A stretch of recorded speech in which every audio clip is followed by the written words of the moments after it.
ओम शांति। 4/8/2023 के साकार अनमोल धारणा युक्त मधुर महावाक्य हैं, जिनमें बाबा ने कहा है, मैं ही स्वर्ग की स्थापना, एक आदि सनातन देवी देवता धर्म की स्थापना करता हूँ। दूसरा बाबा ने कहा, बेहद का संन्यास करना है, वैरागी बनना है। तो सुनते हैं रहमदिल बाबा के महावाक्य। मीठे लाडले बच्चे, बाप आए हैं तुम्हारे लिए स्वर्ग की नई दुनिया स्थापन करने, इसलिए इस नर्क से दिल ना लगाओ, इनको भूलते जाओ। क्वेश्चन है, रहमदिल बाप तुम बच्चों पर किस रूप से कौन सा रहम करते हैं? आंसर, बाबा कहते हैं, मैं बाप रूप से मीठी सैकरीन बन तुम बच्चों को इतना प्यार देता हूँ जो दुनिया में दूसरा कोई दे न सके। निस्वार्थ प्यार है, सच्चा प्यार है। दुनिया में स्वार्थ का है, सच्चा नहीं है, झूठा है। इसलिए वो सच्चा निस्वार्थ प्यार दे न सके।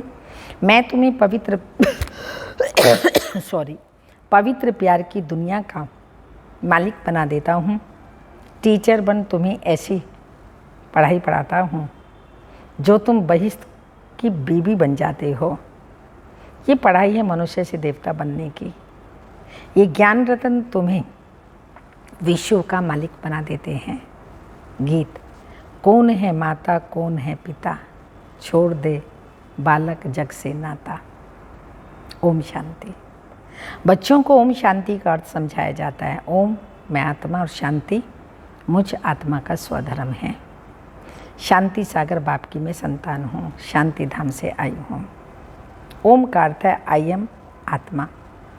मैं आत्मा निराकार परमात्मा की संतान हूँ। शरीर का फादर वह है जिसने जन्म दिया, उसको कहा जाता है शरीर को जन्म देने वाला फादर।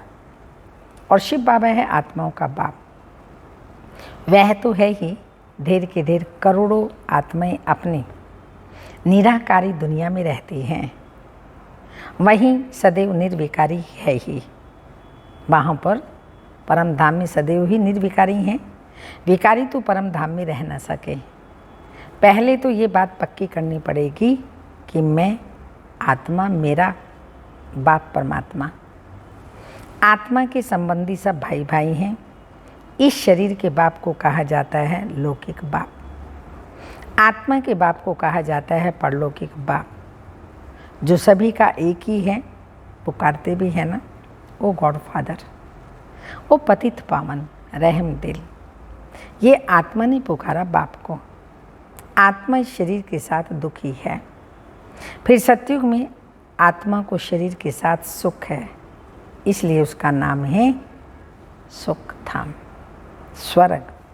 और यह है नर्क। गाया भी जाता है, दुख में सिमरन सब करे, सुख में करे न कोई। और सुख में सिमरन करे तो दुख काहे को होय। याद करते हैं पतित पावन को, समझते हैं पतित पावन बाप ऊपर परम धाम में रहता है। गंगा को पतित पावनी नहीं कहेंगे, तत्व तो है, वो जल है। गंगा को तो इन आँखों से देखा जाता है। निराकार बाप को अथवा आत्मा को नहीं देखा जा सकता। परम पिता परमात्मा प्राण दाता है, जो दिव्य चक्षु विधाता है। उनको कहा जाता है ओ गॉड फादर, क्रिएटर। अच्छा, फिर मदर कहाँ से आई? मदर बिगर बाप सृष्टि की रचना कैसे रचे? मदर तो जरूर चाहिए ना। तो गॉड फादर मनुष्य सृष्टि का रचयिता, वह है सबका बाप, सब आत्माओं का पिता। फादर है तो मदर भी जरूर होगी। तो बाप आकर समझाते हैं, मैं हूँ ही निराकार। मैं जब आऊँ शादी करूँ तब तो बच्चे होंगे, परंतु शादी तो करनी नहीं है। बच्चे पैदा करने हैं शादी बिगर। तो बच्चों को मैं क्या करता हूँ? एडॉप्ट करता हूँ। समझो कोई को स्त्री नहीं है, चाहते हैं अपनी मिल्कियत किसी को देकर जाऊं। फिर धर्म के बच्चे बनाते हैं, एडॉप्ट करते हैं, तो माँ बाप दोनों ठहरे ना। तो बेहद का बाप कहते हैं मैं भी फादर हूँ, मैं कैसे रचूँ? समझ की बात है ना। बाप खुद आकर समझाते हैं मुझे शरीर चाहिए, तो इनका आधार लेता हूँ, ब्रह्मा बाबा का आधार लेता हूँ। तुम कहते हो हम ईश्वर की संतान हैं, ईश्वर की संतान तो सब हैं, परंतु इस समय बाप सन्मुख आया हुआ है। तुम बच्चों को गोद में लेते हैं, हम बाबा के गोद के बच्चे बने हैं। तुम समझते हो हम बाबा के बच्चे बने हैं और बाप हैं स्वर्ग का रचयिता। स्वर्ग का मालिक बनाने के लिए राजयोग सिखलाते हैं, खुद बैठ बतलाते हैं मैं निराकार गॉड फादर हूँ। निराकार को मनुष्य सृष्टि का रचयिता कैसे कह सकते हैं? तो बच्चों को एडॉप्ट कर उन्हों को ही बैठ समझाता हूँ कि मैं शिव निराकार हूँ और कैसे स्वर्ग की स्थापना करता हूँ, बच्चों को कैसे अडॉप्ट करता हूँ, ये सब बातें बाबा बैठ समझाते हैं। तुम भी निराकार आत्मा ही हो, तुम गर्भ जेल में आते हो, मैं गर्भ जेल में नहीं आता हूँ। तुम्हारे लिए आधा कल्प गर्भ महल, सतयुग त्रेता में गर्भ महल, आधा कल्प गर्भ जेल, द्वापर कलयुग में गर्भ जेल। क्योंकि आधा कल्प माया रावण पाप कराती है। सतयुग में माया होती ही नहीं जो पतित दुखी बनाए। मैं 21 जन्मों के लिए तुमको स्वर्ग का वर्षा देता हूँ। नई दुनिया स्वर्ग को कहा जाता है।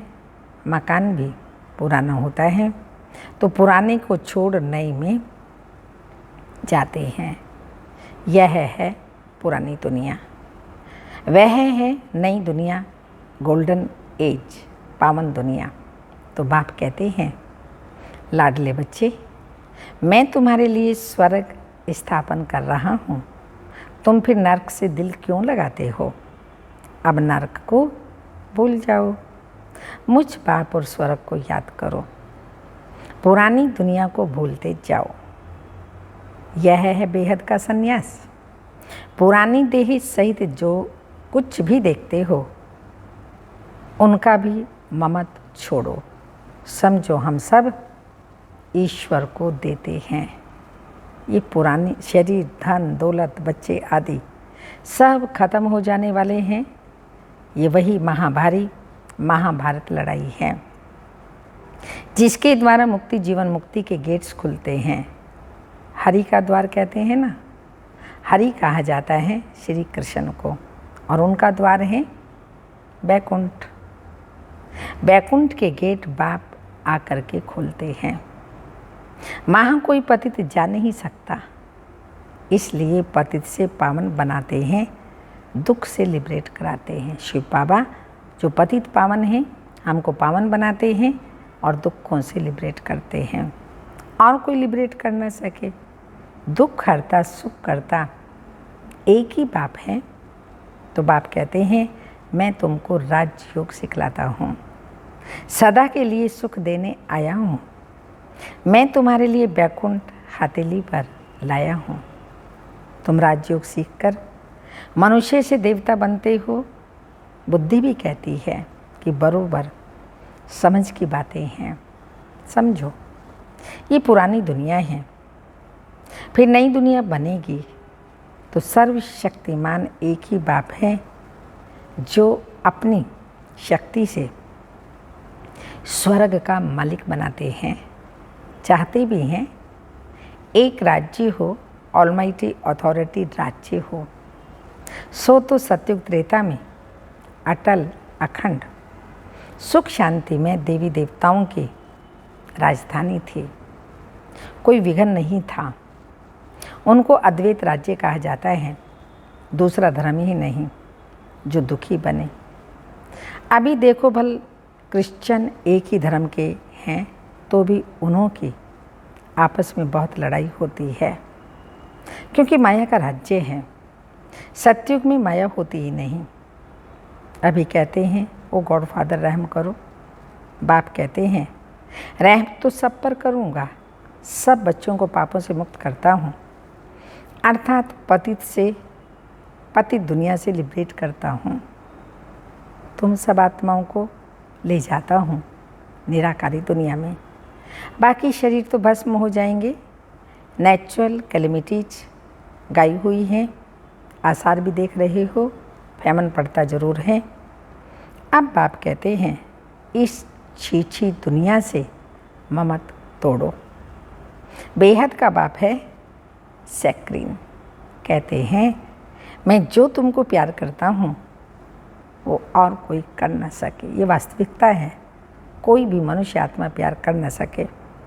अभी तुमको पवित्र दुनिया का मालिक बनाता हूँ।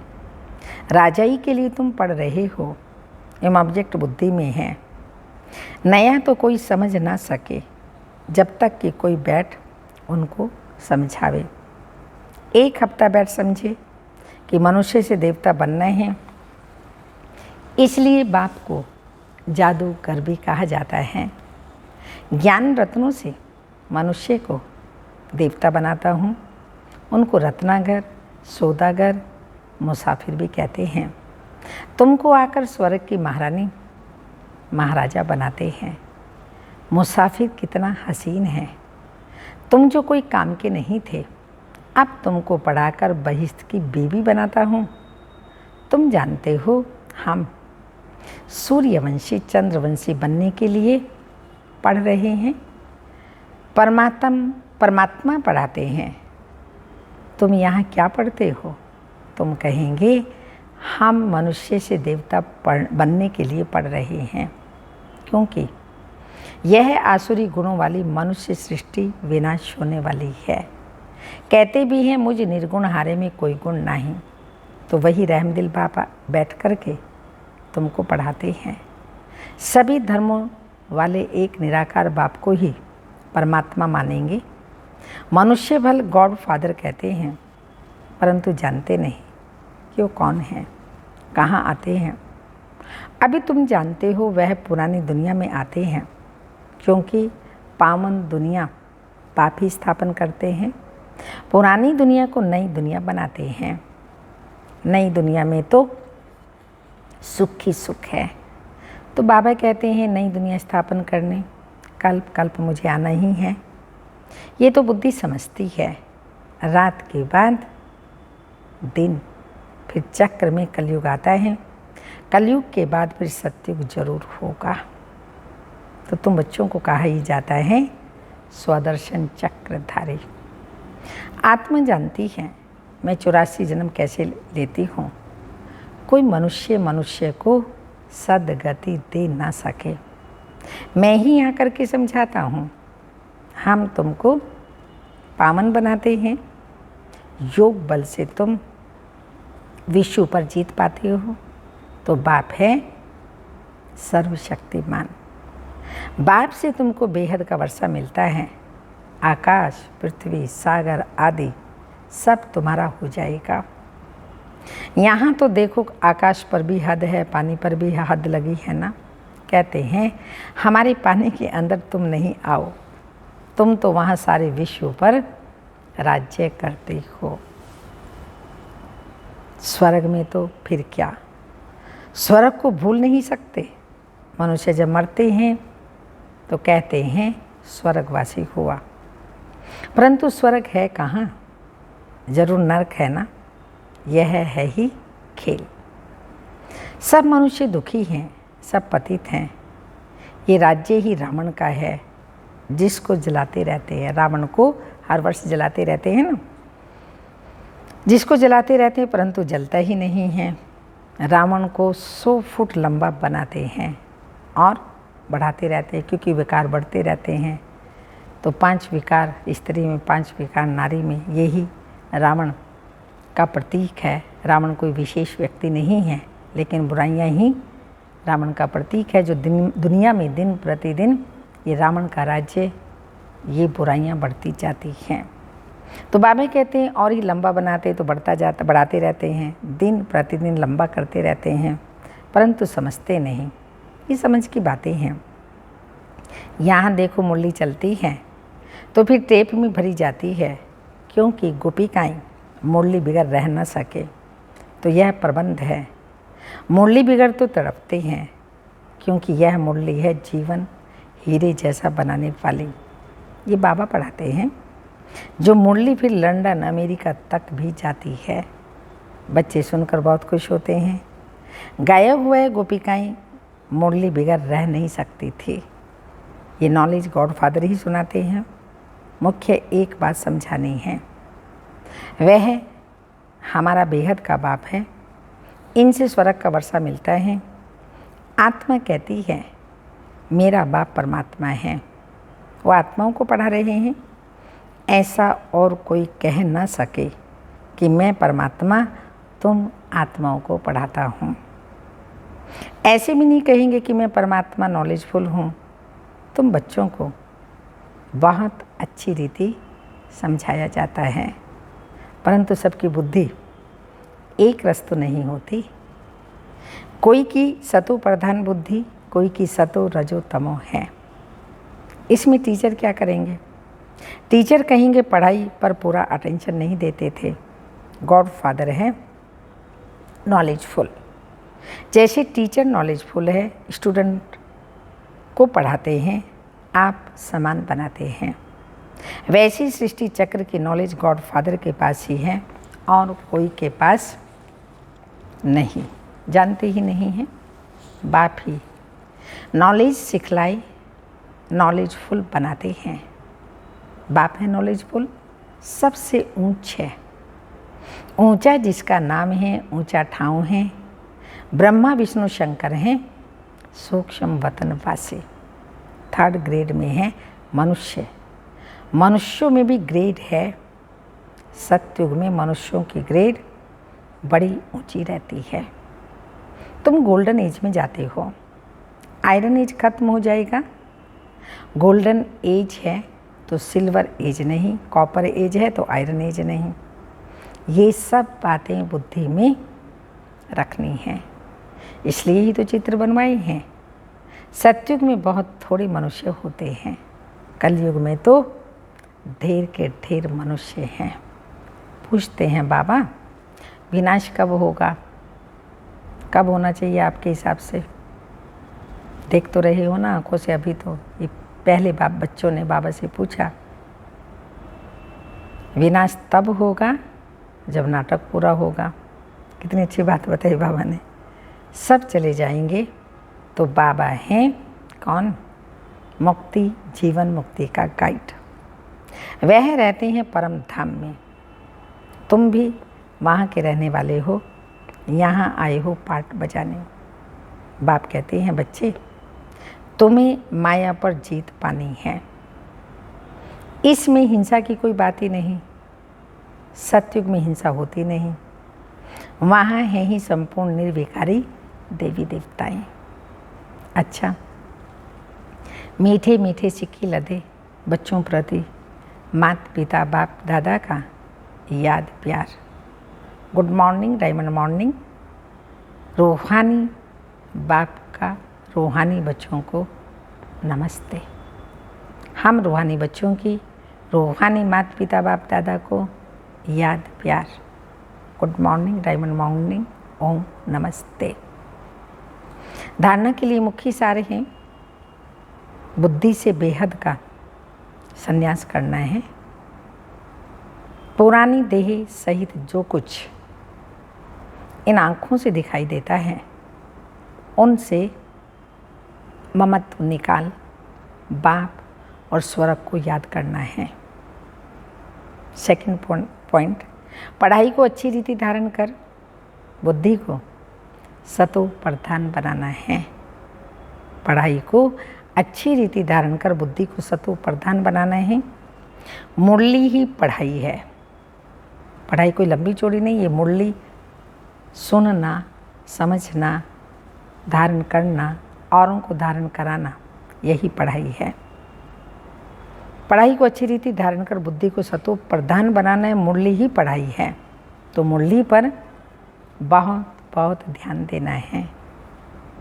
वरदान, भाग्य की नई नई स्मृतियों द्वारा, जो सोमान बाबा ने इतने ढेर दिए हैं, वो नई नई स्मृतियों द्वारा पुरुषार्थ में रमणीकता का अनुभव करने वाले मन दुरुस्त भव, तंदुरुस्त होते हैं ना, तो मन रुस्त भव, तन रुस्त भव, तंदुरुस्त भव और धन रुस्त भव।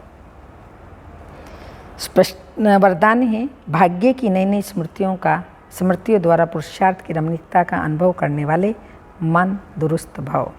स्पष्टीकरण, ब्राह्मण जीवन में लास्ट जन्म होने के कारण शरीर से चाहे कितने भी कमज़ोर व बीमार हों, लेकिन मन सबका तंदुरुस्त है, दुरुस्त है, उमंग उत्साह से उड़ने वाला है। पावरफुल मन की निशानी है क्या? पावरफुल आपका मन है, उसकी निशानी क्या है? सेकंड में जहाँ चाहें वहाँ पहुँच जाएं। इसके लिए सदा अपने भाग्य के गीत गाते उड़ते रहो। अमृत बेले के भाग्य की नई नई बातें स्मृति में लाओ। कभी किसी प्राप्ति को सामने रखो, कभी किसी प्राप्ति को, आदि आदि, तो पुरुषार्थ में रमणीकता आ जाएगी। बोर नहीं होंगे, नवीनता का अनुभव करेंगे। स्लोगन, आगे पीछे सोच समझकर हर कर्म करो तो सफलता प्राप्त होती रहेगी। आगे पीछे सोच समझकर हर कर्म करो तो सफलता प्राप्त होती रहेगी। ये अव्यक्त इशारा, कोई भी कार्य करते व बात करते बीच बीच में संकल्पों की ट्रैफिक को स्टॉप करो। 1 मिनट के लिए भी मन के संकल्पों को, चाहे शरीर द्वारा चलते हुए कर्म को बीच में रोक कर भी यह प्रैक्टिस करो, तब बिंदु रूप की पावरफुल स्टेज पर स्थित हो सकेंगे। जैसे अव्यक्त स्थिति में रहे कार्य करना सरल होता जा रहा है, वैसे ही यह बिल्कुल बिंदु रूप की स्थिति भी सहज हो जाएगी। ओम शांति।